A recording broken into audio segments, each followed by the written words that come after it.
Welcome to the Evening Gamer. I'm Taylor. And I'm Guy. Welcome, everybody. Welcome to the final episode of the season. How we doing? One more. This is the last one, the ultimate episode. It's the last one when it's 1:45 in the morning. You've gone out bottom two squads. You thought it would go better. You wanted to become champion. And you go, we'll go one more. And then you come to your senses and you think, probably shouldn't have gone one more. But here we are. So let's make it a good one. I wasn't sure where you were going with that. I was thinking that's the beauty of listening, Guy. Yeah, and not giving me weird looks. Well, yeah, I know. It's just I was thinking to myself, going the bottom of the night. It's 1 a.m, and I'm picturing myself drunk on a bus on the way home, listening to this podcast. You need to work on your evening gaming. Yeah, I really that's do. Like middle of the night gaming, but anyway, my middle of the night drinking is going fantastic. That's good. That's a really healthy hobby to have, to be honest. It's an atrocious hobby to have, yes, I know. Hey, while you're listening, thanks for being here. Could you give us a little review there? Give us a little slap and tickle online. Yeah. Drop a line. Send a fucking email. How good's sending an email sometimes?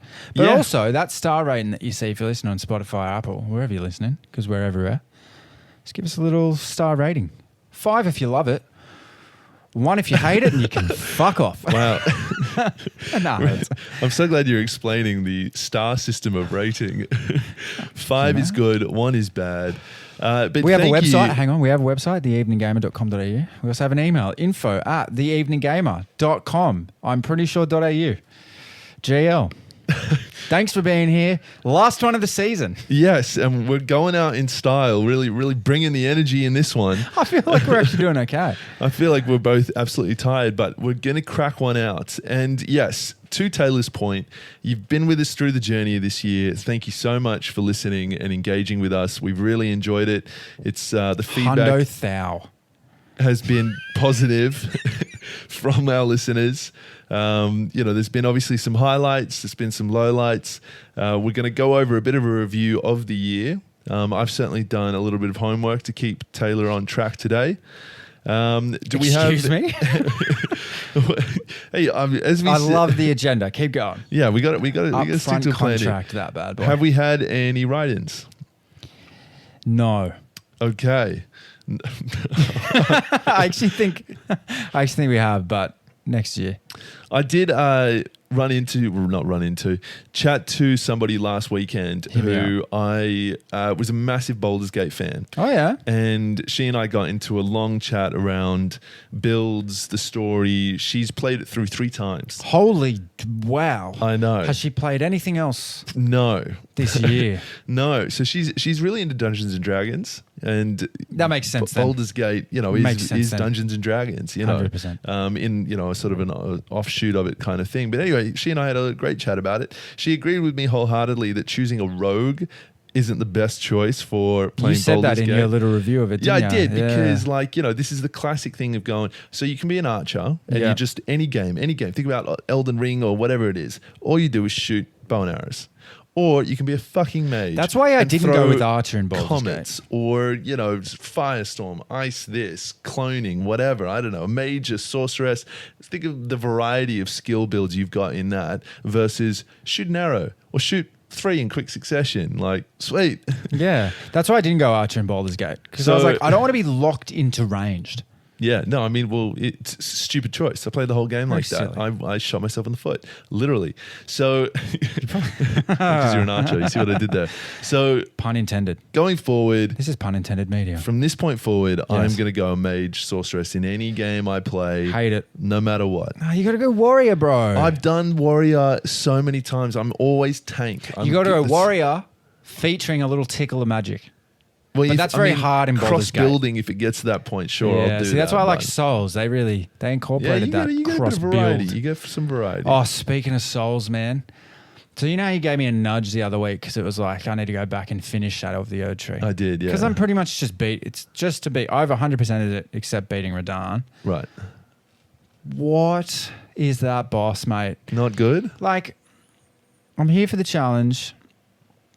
What happened to my controller? Oh, my God. Was that always like that? Oh, wow. Like someone's come into my room overnight and just throw my controller against the wall. Anyway, that definitely wasn't me. Anyway, fucking, I don't know. I feel like I feel like bosses in Souls games are developing to a point where it's actually trolling the player. Yeah. Like, and I'm not one for cheese. Like, do you cheese? I feel like you're just doing yourself a disservice. You're doing the game a disservice. That is one qualm I have with Souls games and From Software, especially in Elden Ring. I do think, especially this year, Shadow of the Erd Tree. Don't give me that little smirk. Well, I'm just about to think. Shadow of the Erd Tree was definitely Pin-Up Boy for me. Yeah. Alongside Silent Hill 2, which I am obsessed with at the moment. Okay. Such a well-polished game. Nice. But one thing that I would say is, stop trolling, because you're just making like, I was speaking to Kyle about it, and he's like, "Oh yeah, man, just get the shield and do the half cheese." I was like, that's like such a disservice to the character I've built. Right. And like, whilst I like respecking, Yeah. I shouldn't have to beat something. Well, okay, if you want to bring like a fun boss in there that's a bit different and it makes sense, fine, I'll respect for it. But I shouldn't have to do it to establish some cheese to beat that. But it shouldn't be like that. I wholeheartedly agree with you. And I remember playing when we did Elden Ring, and we may have touched on this previously, that I went back and rechanged my entire build just so I could beat Melania. Yeah. From the build I was running up until that point that was working fine, for whatever reason, couldn't fucking get it to work on her, so I changed the whole thing. So I agree with you that these games are getting it to a point where it is, the far end of the spectrum. The window to get a block of parry, all the rest of it is down to fucking A-frames of a millisecond. Yeah. And it's a desire of going, they're playing on the fact of the desire to beat the game. You're at the final boss. It's the hardest fucking one. They wanted to probably up the ante on what they'd done in the main game. And yeah, like I wholeheartedly probably agree with Kyle that my patience runs out. And I go the route of the cheese because I cannot sit there for 7 hours bashing my head against the wall doing the same boss fight when the game has tailored it so it doesn't work for me, and I have to go find the singular fucking shield that kills the fucking person. And I had the old, last night when I was trying to do it, I sat down and I was like, I'll do this. I had the old, got him to like 2 shots. Yeah. And if our RNG had been different for me in terms of the moves that he was queuing, I would have won it. I just thought, I was like, fuck this. I'm fatigued with this. Like, my desire for the achievement is now, it's not outweighing the boredom or the patience that I have to kind of continue doing this. And like, yes, Melania is a challenging boss, but this boss dials it up times 10. Yeah. Like he teleports. It's like crazy. Like you get caught in one of his like combos, you are dead. Yeah. You are dead. It's not like I can survive this and maybe heal. It's like, no, if he gets 3 shots on you in a row, you are fucking dead any point in time in that fight. Yeah. And that's just like, I don't know. Anyway, let's digress. Okay. I know we're talking about highlights this year. Yes. Well, do we start there in terms of what's brought you the most joy in game? Because we touched on it. This was a relatively disappointing. We have. After especially what we spoke about in episode 5. If you're a newbie and you haven't listened to episode 5, maybe go back and listen to episode 5 and then contrast it with what we're about to speak about because they're very closely aligned. Episode 5 was most exciting drops of 2024, and we were fucking really excited. We were buzzing in that that episode. I've said this to a few friends of mine that we chose the best year ever to start a podcast on gaming. And that's sarcasm. Yeah, I was about to say, have we been too generous?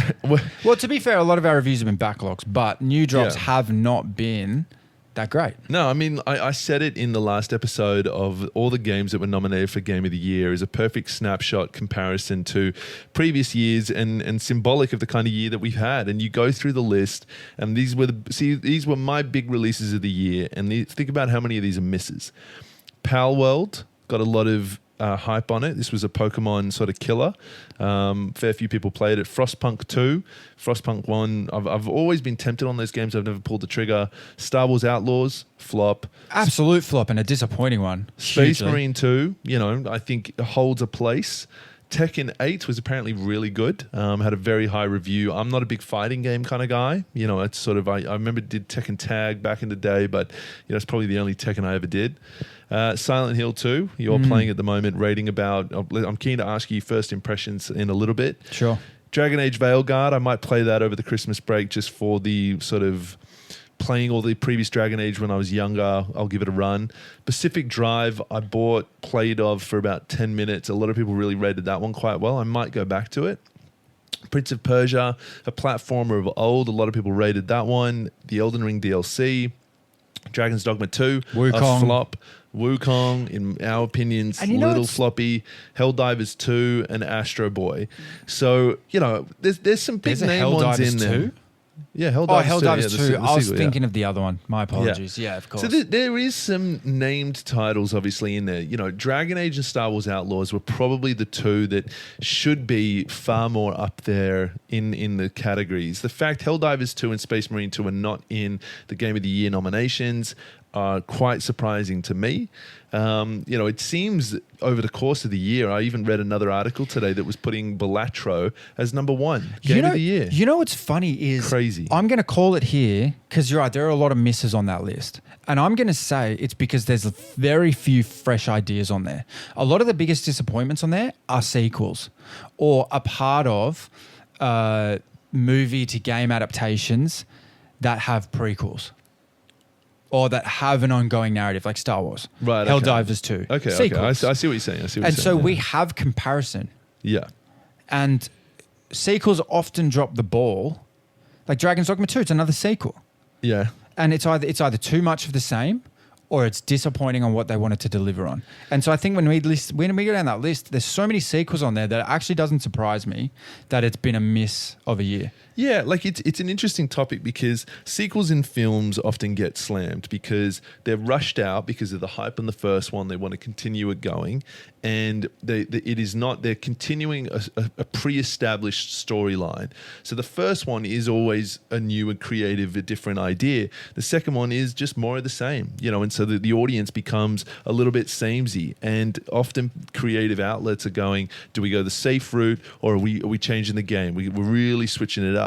And there's plenty of movie franchises that have done it good, done it bad. When it comes to gaming, though, I tend to sometimes agree. I think there's a lot more variety there. I think more often than not, sequels tend to go fairly well as compared to movies and cinema. It's it seems to be a different kind of trend on that. Meaning games versus movies. Yeah, like in terms of sequels actually faring relatively well in comparison. But I hear what you're saying. Yeah. I just think even in terms of because if you think about it, Helldivers 2, big change up from the original one. Really sort of changed from the OG. Yeah, and a long time between as well. Yeah, long time. Same Silent with Dragon's Dogma. Yeah, huge time between really, the really changed it up. Space Marine 2 is somewhat samey than the first one, but really polished and fixed up any of the grievances of anybody had in the first one. Same with Frostpunk 2. So even though there's a lot of sequels in there, I don't think that's why this year was a miss year.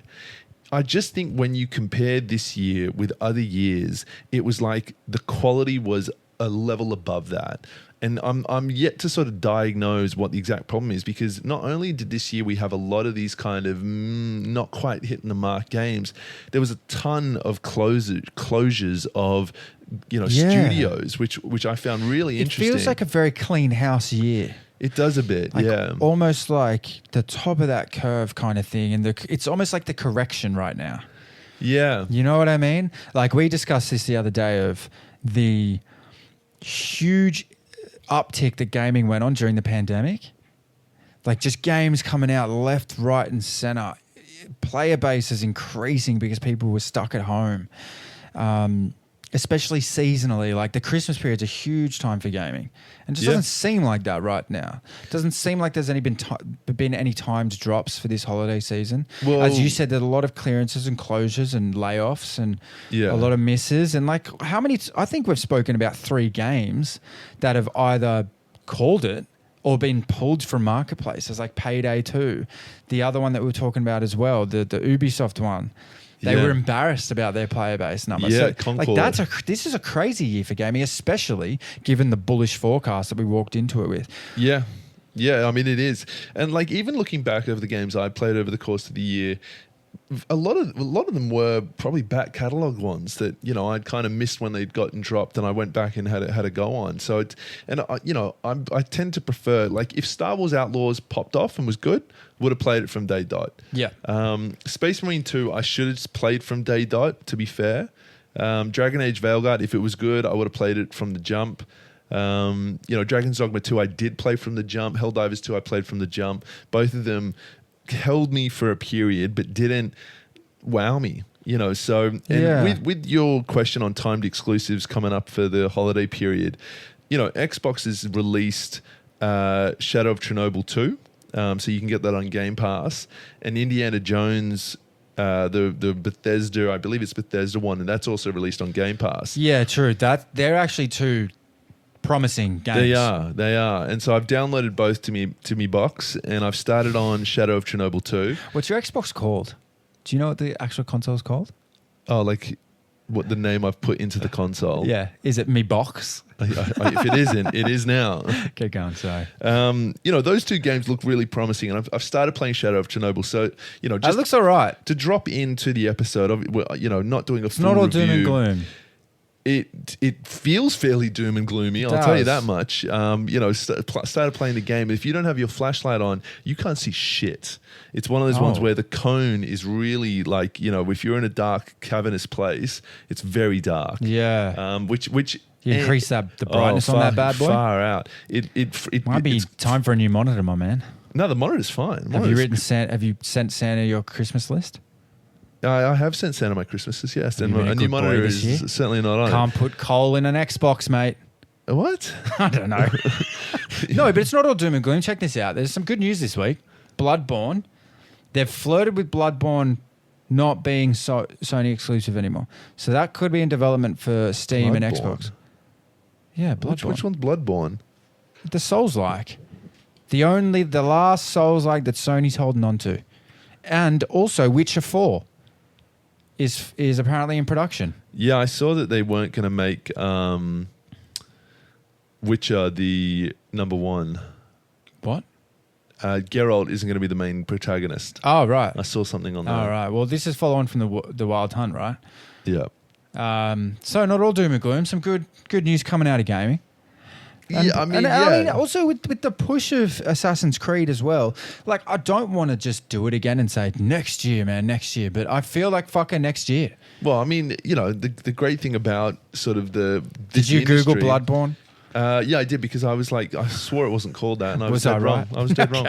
So egg on my face. And I even put that into my PS the other day and tried to give it a go, and we'll go back to it. So Avowed is one that I'm really excited for. I think that's going to be on Game Pass as well, and Path of Exile 2. Another two titles. Path of Exile's in early access, but apparently looking really tasty. Yeah, nice. And it'll be a good game for next year. We'll also do another episode early next year of biggest titles to drop in 2025. We'll do that again. I think a little bit more clarity will kind of come out, whenever we drop that first episode of what is ahead for the year, what's our titles we're most excited for. We'll do an episode on that. But yeah, look, all things considered, 2024, we've had better years in gaming, to put it bluntly. 100%. Completely agree. And I just feel like the console wars have revved up even more this year. Game Pass has been a little bit disappointing this year. I don't even actually have an active Game Pass subscription on Xbox at the moment. Have you given up on it? Well, I mean, I'm mostly on Steam. And I've also switched solely to M&K now. Why are you looking at me like that? It's sounding more and more like your Xbox days are numbered. Well, I was playing Elden Ring on... They probably are, mate. I mean, I've got a powerhouse for fucking rig right now. You're a PC master fucking race now. It's kind of like the Xbox is on the bench right now. It's like been relegated to the living room with the Switch. Bench. Yeah, right. The rig's in the room. Yeah, okay. And the rig's just my best friend at the moment. Yeah. It does everything. I know. Well, isn't it good? We're recording on it right now. You even get to play Sony games on it. Yep. I wish we wouldn't call them Sony games. Let's just call them good games. They certainly are good fair games. play. You know what? To tie off this little feud I've got going with Sony for this year. How good was Ghost of Tsushima? Fair play to them. Yeah. They got the good labels on there. I just hate the exclusivity of it. Yeah. Which is fair. I'm still really grateful for Lies of P, which, was a late last year drop. And wait, was that January this year? It could have been. What was that other one? Because that 100% would have been up for Game of the Year if that was this year, man. What was that other one that you were playing for a bit where you had the lantern and you were going in and out of the... Lords of the Fallen. Nice work.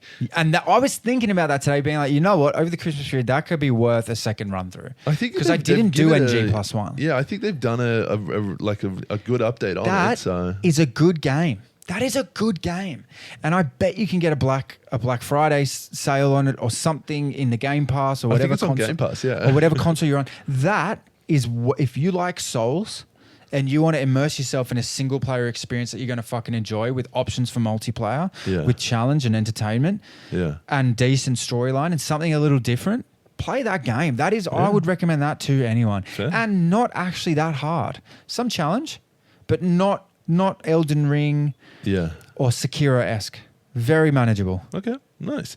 Have you seen all the Indiana Jones movies? I haven't. Have you seen any of them? I think I have, but the really old ones. Okay. Because should we decide on air right now, of those two games over the holiday period, Indiana Jones and Shadow of Chernobyl, which one do you want to play? I think I play Chernobyl. All right, I'll start. I feel like you're Indiana also Jones. more of an ID buff. An IDJ buff. Oh, we acronymed it I was real using quick. the brief. You know what I also started last night? Yeah. Or the night before? Was the Resident Evil TV anime. Yes. There's a 10 episode. I've seen that. Decent. Jumps around the timeline too much. But I've seen it on the thingy. You play Balatro and Indiana Jones. Yes. I'll fucking hit up the other one, Chernobyl. I mean, I'm often surprised, people come out of the woodwork. Like occasionally the conversation occurs where like someone will mention or they'll overhear, oh, you're doing a podcast. And you'd be like, yeah, what's the topic? And you're like, gaming. And they're like, oh, sick. Like, what I'm a gamer. Well, yeah. And you end up having a chat about it. To be fair. Yeah. And then you find out they're a mobile gamer and you go, oh, you twisted my arm a little bit there. I don't know. I mean, for any of our long-time listeners, we did discuss this. Is mobile gaming counting? And apparently, it's fucking huge. Balatro is going to be the game of the fucking year, and I'm playing that on my iPhone. It's huge. Like, there was a championship for mobile gaming, and like they had like attendance over the weekend of like 100,000 or something. It was fucking crazy. Yeah, this was during the year. Yeah. Don't ask me about the semantics. They sell it in the gaming stores now. You've got the little click-on, console-y they kind of sell them as well. controllers. Keeps coming it's up. Crazy. Keeps getting advertised to me. Anyway, it's been fun. I think we're going to take a bit of a break. How long? Yeah, we are going to take a break. 4 or 5 weeks? So there are changes coming as well. Jan, Feb, yes. We're going to come back rejuvenated. Refreshed, well-rested, Taylor. Incredibly. And start the year off firing with some grand plans. So we're going to invest a little bit of money in it. We'll probably do maybe a few more competitions in the new year as well and get things up and running. So probably, to finalize the episode, because I've run out of shit to say. And, this is after 35 hours of gaming chat over the course of this year. I'm surprised we've been able to fill that amount of fucking time. I'm proud of us. Thanks for fucking listening. Yeah, thanks for being here. Yeah. And on to 2025, on to all the good things that are coming. Indeed, and make yourself be known. Like if we're obviously it's a growing fan base. If we could even fucking call it that. I'm liking it more to akin of you're just enjoying listeners to shit on. I don't know why I'm swearing so much. When I swear so much, that means I'm really tired. But write in, let us know what your opinion is. What did you enjoy? Was there an episode you liked? Yeah. Was there a gaming review where we missed the fucking mark? And you were just like, actually, Hellblade was my best game of the year. Helldivers too, yes. Who knows? Senua's? Senua's version 2. I don't know. If it was your favourite game of the year. Senua's Sacrifice 2 was your game of the year. Thanks for listening. Censorship. Yeah, because I don't agree. That's a good thing about gaming. That's what it is. We're in the game of... It's our opinion. Yeah. And we may not always get it right. You may not agree with us. That's what it is. This is one of the only hobbies that I have original thoughts in. You ever heard that saying that's like for most of things in life, you only have your ideas of other people's ideas? But like gaming, original thoughts. Yeah, okay, I get you on that. And they're mine. If Hellblade was your favorite game of the year, fucking Hellblade was your favorite game of the year, baby girl. Own it. Yeah, that trailer of a shit game. Why not? If it genuinely brought you joy, then fucking hell yeah, man. I feel like anybody do G plus 10 on that shit. I don't even know if you can go New Game Plus on that. I mean, geez, the collectibles, you'd play it twice and you'd be like, I'm never touching this again. But nonetheless, I mean, it's anyway, whatever. I don't know. Maybe you do. Maybe you just do it for a particular point in time. Like I'm rewatching Dragon Ball Z at the moment, just waiting for Goku to fucking go Super Saiyan for the first time. You know how many episodes it takes, Guy? 95. Wow. I'm 60 in. That's a lot of episodes to get to that. To be fair, it's been a pleasure. But I take pain in you putting Dragon Ball Z in the same conversation as Senua fucking Sacrifice, but nonetheless, I see your point.